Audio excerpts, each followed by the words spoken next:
Okay, today we're going to do a comprehensive standing review of the Harley Davidson Superlow XL1200t. We'll go through some of the features of it so that you all know what you're dealing with before you even see the bike.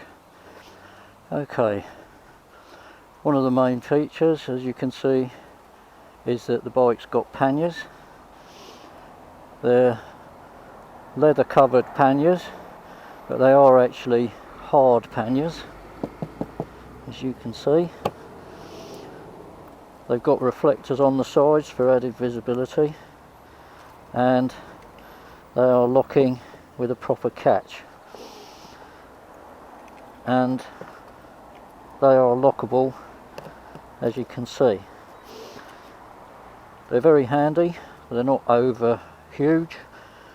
When I got the bike, I thought I probably wouldn't use them unless I went away, but I've found that I use them a lot, so that I can carry extra stuff to make my trips a bit more comfortable. This particular bike has got a couple of added extras, in that it's got a luggage rack fitted to the back, and it's got the sissy bar or backrest fitted. They are extra on top of standard, and you'll have to note that the pad that goes on the backrest is actually an added extra item on top of the backrest itself. You will notice that the foot pegs of the 1200t are solid. They're set back from the front, so your legs aren't sticking out in front of you as much as on most of the Sportsters. And you'll also notice the foot pegs are much wider. It's more like a foot pad, and that makes it much more comfortable to ride over long distances. And I've ridden it over long distances and haven't had any trouble with vibration through the feet or legs. It's been very nice. One of the other main features is, as you can see, the windscreen. Now the windscreen is detachable, as are the panniers. It is detachable by means of these 4 clips here. You undo these clips, there's one there, 2 on the other side, and that allows you to just take it off, and it can be taken off in a very short time. You get supplied with a key, and this key locks one of these brackets that hold the windscreen on, so that somebody can't just come along and detach it and walk off with it. Another feature of the 1200t, which comes in very handy, is this wheel here. Now with this wheel, it's an adjustment wheel for the suspension, pre-adjustment, and you can wind it up and wind it down to make the suspension stiffer or not so stiff. If you got a pillion passenger on, you wind it up a bit and it stiffens it up, makes the ride much better. When I'm riding it on my own with just a few bits in the panniers, I have it set quite low. When I take a pillion passenger, I have it set quite high. Now on this bike, I've actually kitted the bike out so that I've got all the camping equipment I need to go away on trips, and I can fit all that camping equipment on this bike. I fit stuff in the panniers, I fit stuff on the luggage rack, and I also wear a rucksack on my back, which sits very comfortably on this raised pillion seat at the back.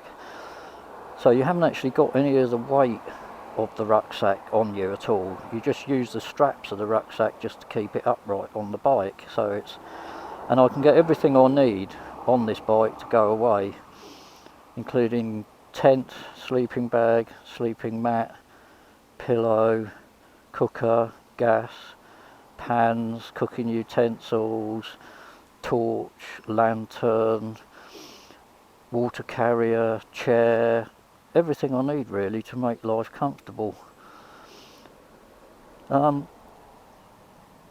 they're all the main features really on there.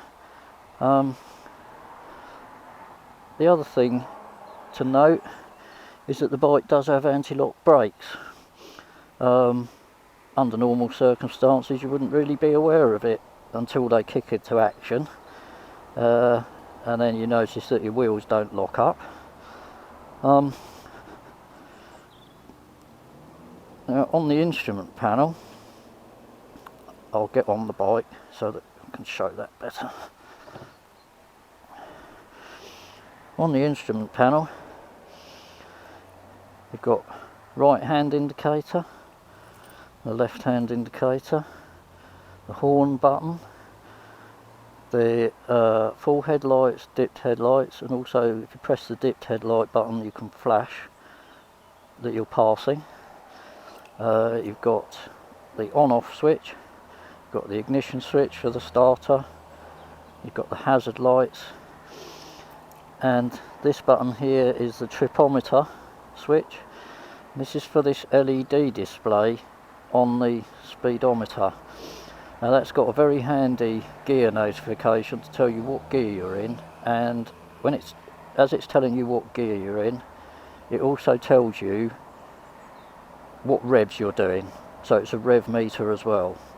It's also got a clock on there, and it's got a total mileage mileometer, and it's got a couple of extra tripometers for trips that you do that you can set back to 0, etc. It's a very easy to read speedo, very simple, straightforward. It's got kilometres and miles an hour on there. You'll see here you've got a set of lights below the speedo. The one on the left and the one on the right are the left and right hand indicators when they're flashing, to tell you that they're flashing. The central light is the neutral light, to tell you when you're in neutral. The one to the right of the neutral light is your oil pressure light. If that goes out, you know your oil pressure's okay. And the one to the left of the neutral light is your high beam light for your headlights. So it's all very straightforward, but all very useful at the same time. The bike also has a steering lock, which is very handy, and the bike also has an immobiliser and alarm system built in.